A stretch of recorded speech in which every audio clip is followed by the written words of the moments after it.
You never feel the blade when it enters. That is how it is designed.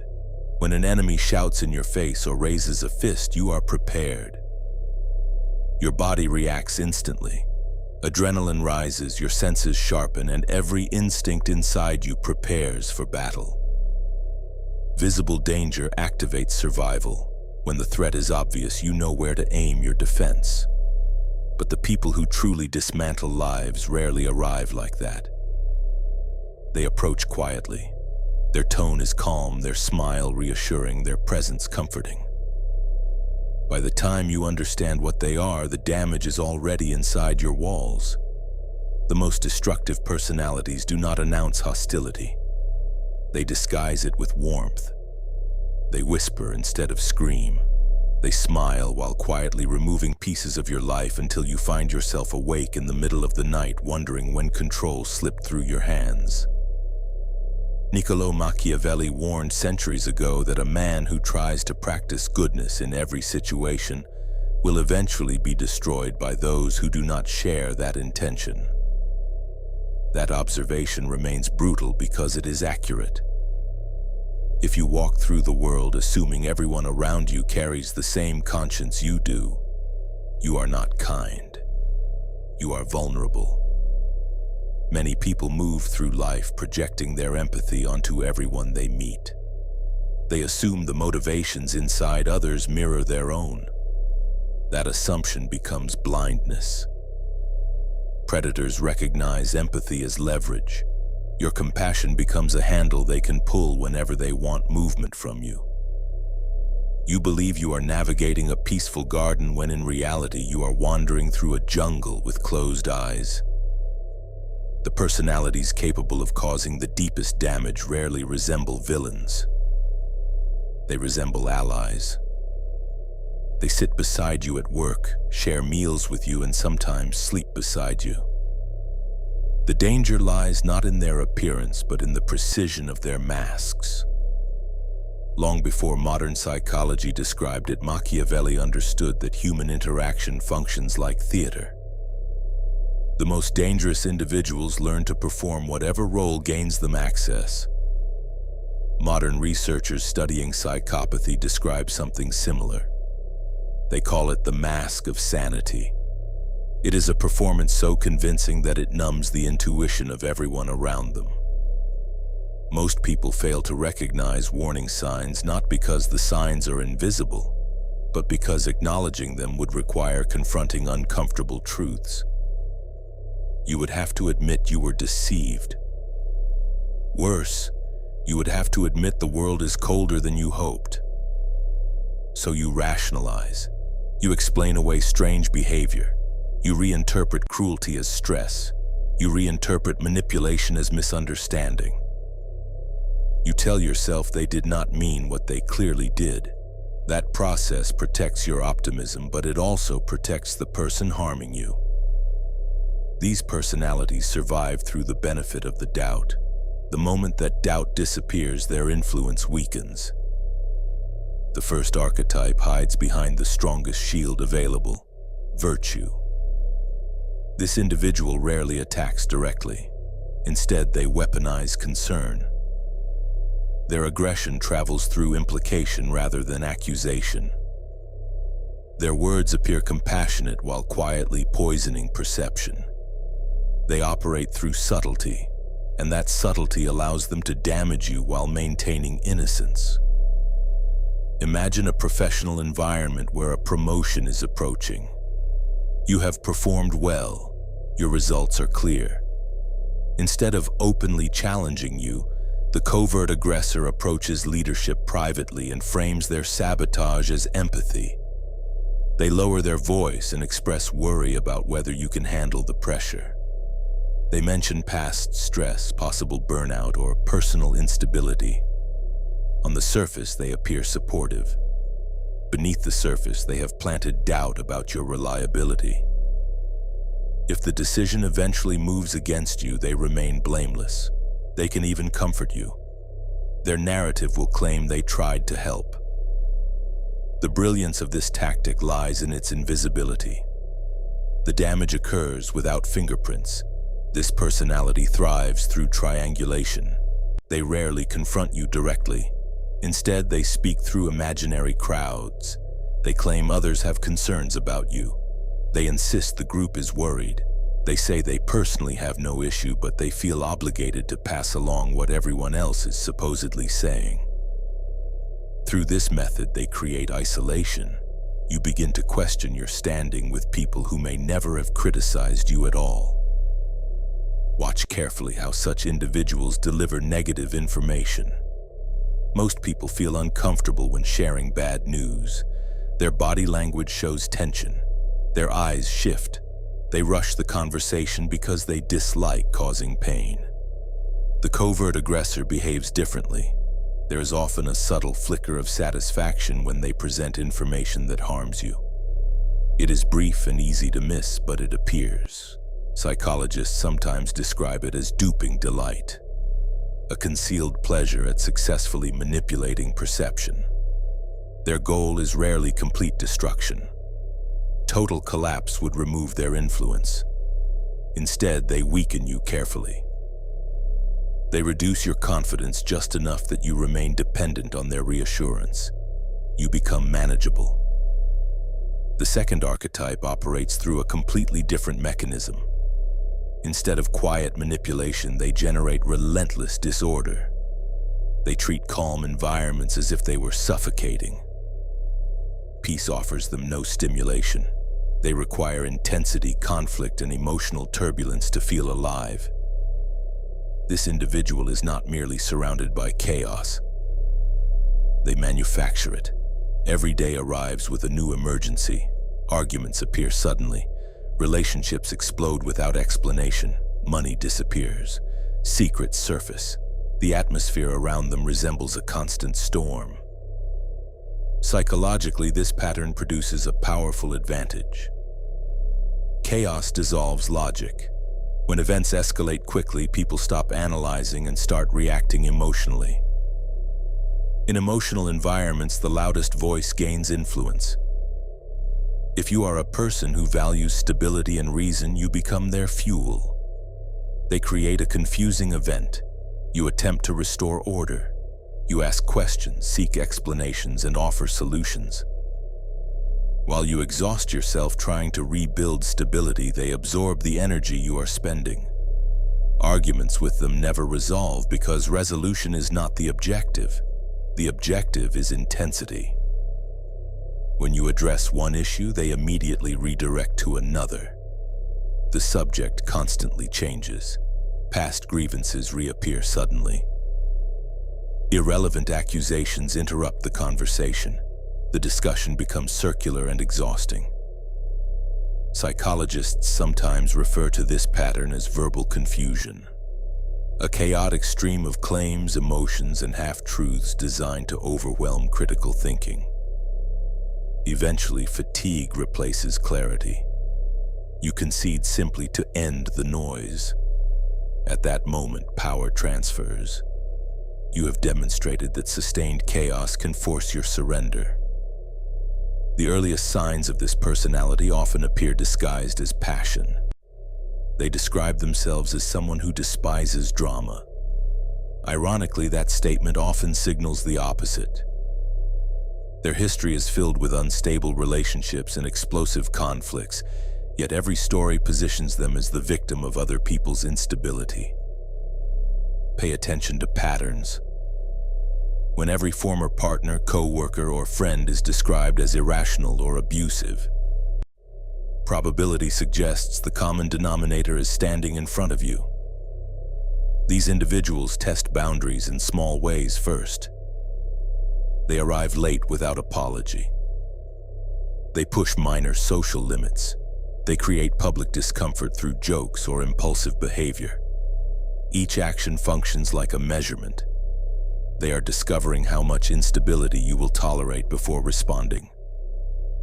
If you remain, you have accepted a role. You become the stabilizer for their disorder. You absorb the impact of their decisions. The deeper you move into that role, the harder it becomes to leave, yet the truth remains unavoidable. No amount of patience can stabilize someone who feeds on instability itself. Their system consumes calm the way fire consumes oxygen. Eventually, the person trying to save them becomes exhausted, depleted, and hollow. And when that exhaustion finally appears, the chaos creator will leave in search of a new source of energy. There is a moment during recognition when the mind grows quiet.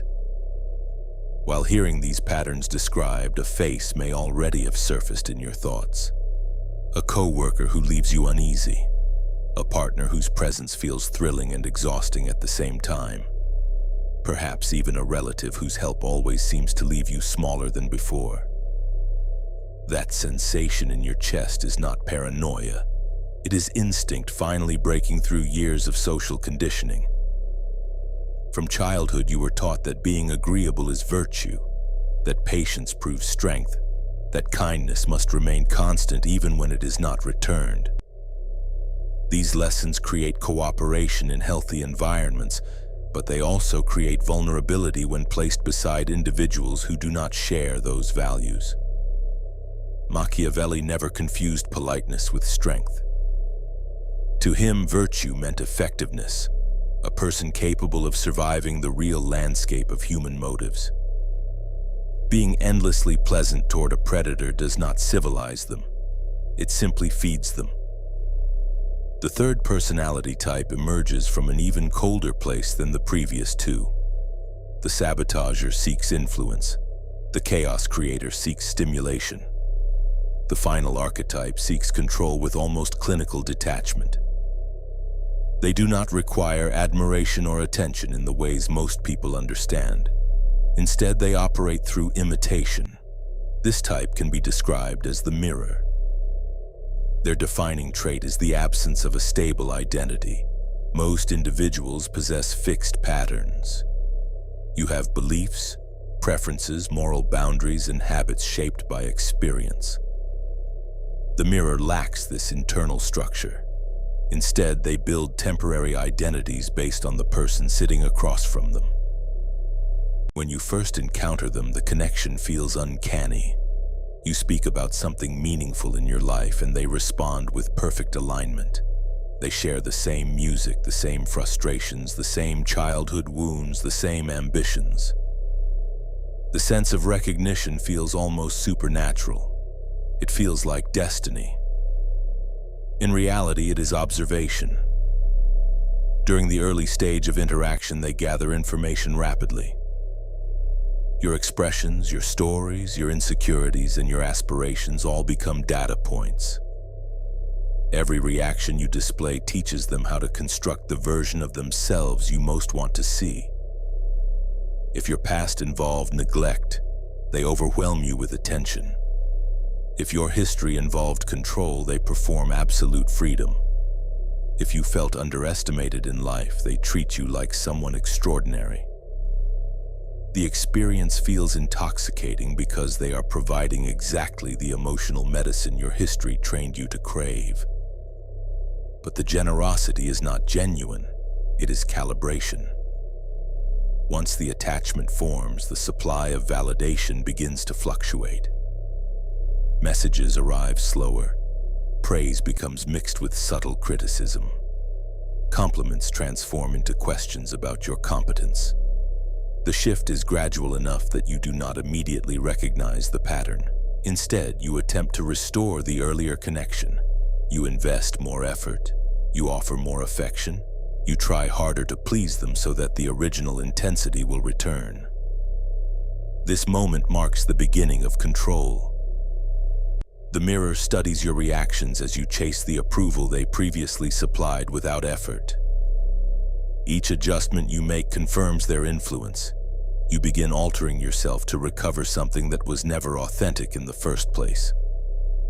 Psychologists studying sociopathy describe a core characteristic behind this behavior: a profound absence of guilt or emotional weight when harming others. Imagine operating without the internal signals that prevent cruelty. No anxiety when someone suffers because of you. No remorse after betrayal. Such an individual can perform empathy perfectly without experiencing it. They can comfort you while calculating how your vulnerability will benefit them later. They can destroy opportunities around you and feel nothing but mild curiosity about your response. The mask works because they mirror your emotional language. They speak in the vocabulary you understand. To outsiders, the relationship appears passionate and intense. Only you sense the subtle shift from admiration to evaluation. Detecting the mirror early requires attention to unusual perfection. Real human relationships include friction. People disagree. Interests overlap but rarely align completely. When someone appears to share every belief, every preference, and every grievance you hold, the symmetry itself becomes suspicious. Another signal appears in the eyes. Genuine smiles involve tiny contractions around the eyes that produce wrinkles and warmth. The mirror often replicates the mouth perfectly while the eyes remain distant. The expression functions like a photograph rather than an emotion. History also reveals clues. Look at their past relationships. Do they maintain long-term friendships that span decades, or do their lives appear divided into isolated chapters? Constant reinvention can suggest escape from burned bridges rather than adventurous living. When the mask eventually slips, the confusion you feel becomes overwhelming. You remember the early version of them and assume the problem must be temporary stress or misunderstanding. You work harder to recover what you believe was real. But that first version was never stable. It was a reflection designed specifically for you. Once you recognize these three archetypes, the instinctive response is confrontation.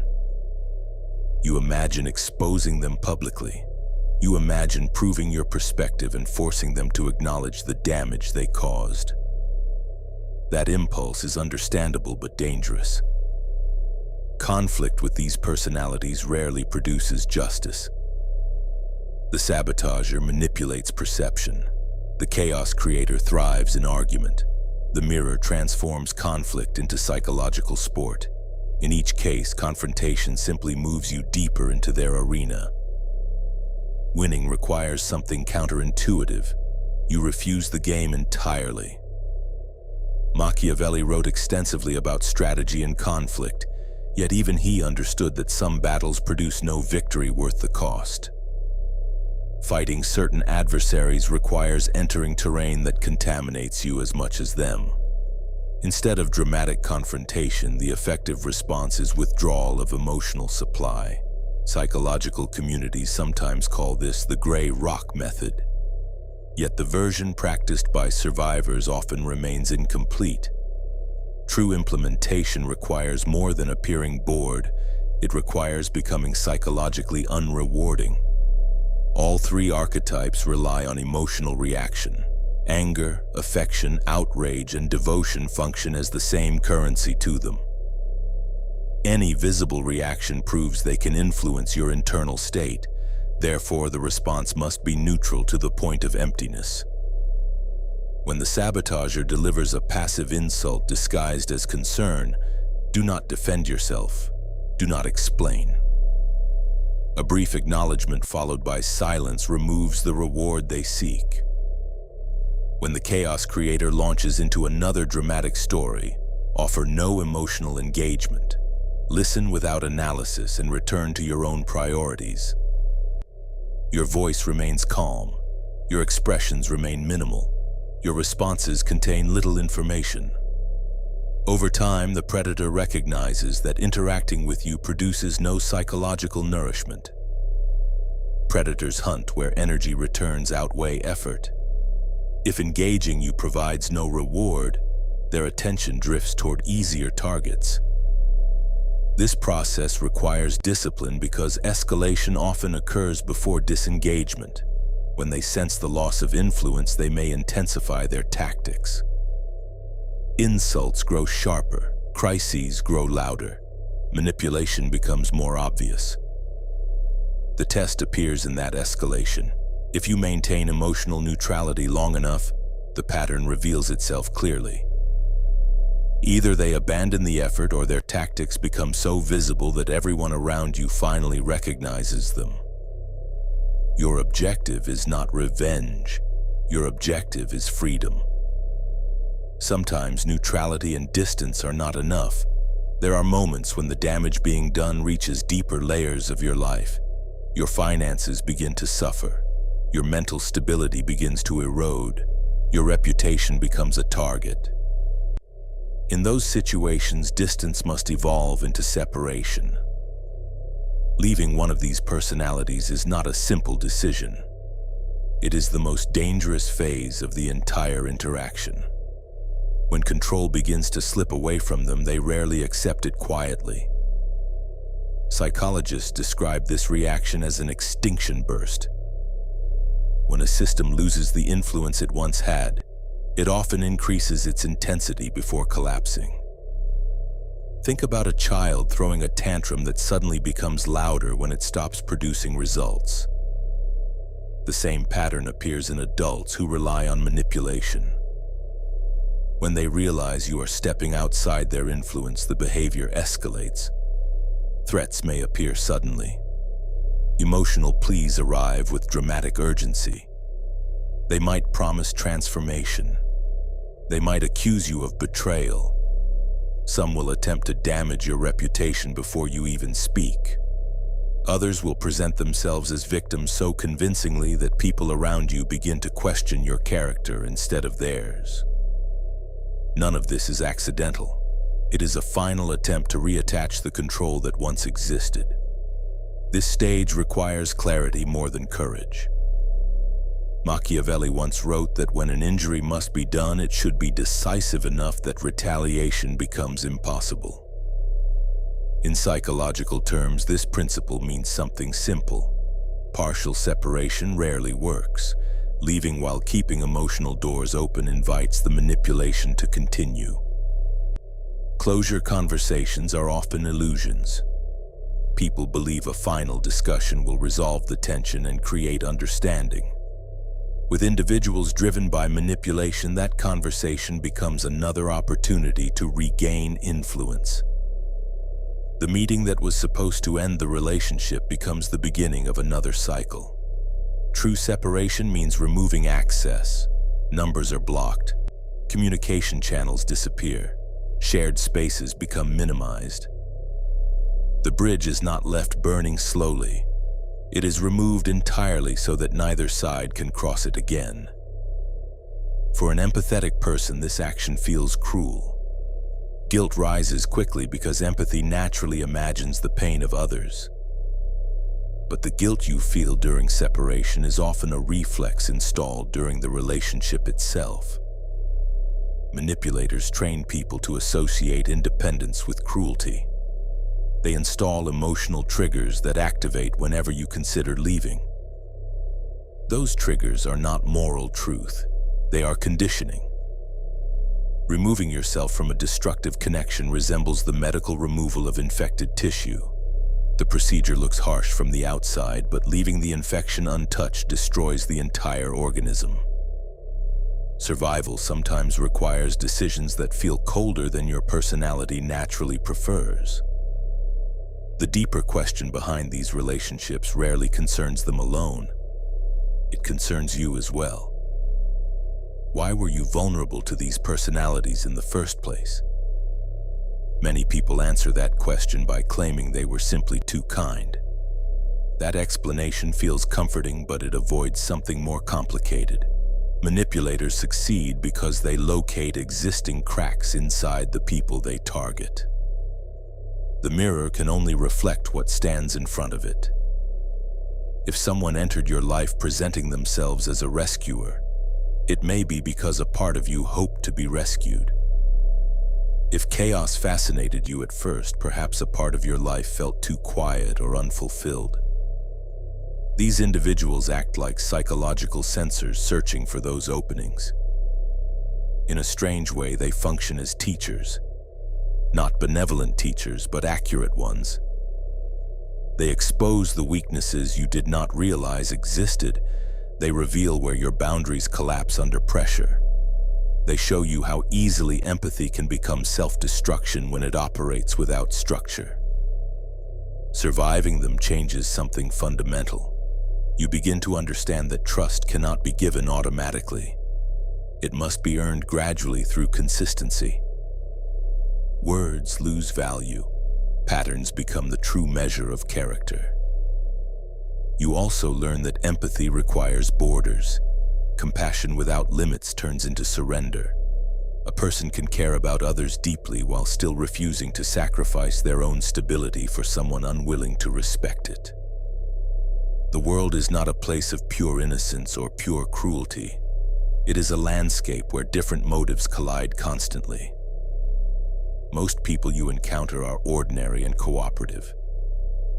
But the small minority who are not possess the ability to reshape your life dramatically if you ignore the signs. The Japanese practice of repairing broken pottery with gold carries a symbolic lesson. Instead of hiding the fracture, the artist highlights it. The repaired object becomes more valuable precisely because it was once broken.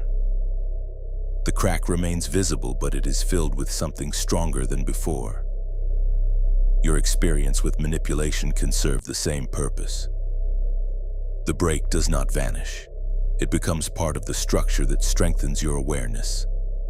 The lesson remains visible so that the same mistake never repeats. Yet there is another thought worth confronting. After spending time analyzing these destructive personalities, it is easy to place yourself completely outside their world. You label them as monsters and yourself as the innocent victim. That separation feels safe, but it may also be incomplete. The desire for influence exists in every human being. Under the right pressure, almost anyone can slide toward manipulation. Envy can disguise itself as concern. The wish for control can appear as guidance. The ability to shape perception can be tempting when it benefits your interests. The distance between victim and villain is often thinner than people prefer to believe. The final lesson, therefore, points inward. Study these patterns not only to recognize them in others, but also to recognize the potential inside yourself. When ambition grows intense, when insecurity demands reassurance, when fear seeks control, the temptation to manipulate can appear quietly. Awareness protects against that drift. A person who understands these dynamics can choose a different path. Instead of hiding envy behind false concern, they confront their insecurity directly. Instead of generating chaos to maintain attention, they build stability inside themselves. Instead of mirroring others to gain control, they develop an identity strong enough to stand alone. That transformation marks the real victory. Manipulative personalities lose their influence not because they disappear, but because you become capable of seeing them clearly. Once the mask becomes visible, the performance loses power. From that point forward, your boundaries become sharper. Your trust becomes selective. Your empathy remains intact but no longer unguarded. The world does not become colder. It becomes clearer, and clarity is the foundation of strength. The goal was never revenge against those who deceived you. The goal was awakening.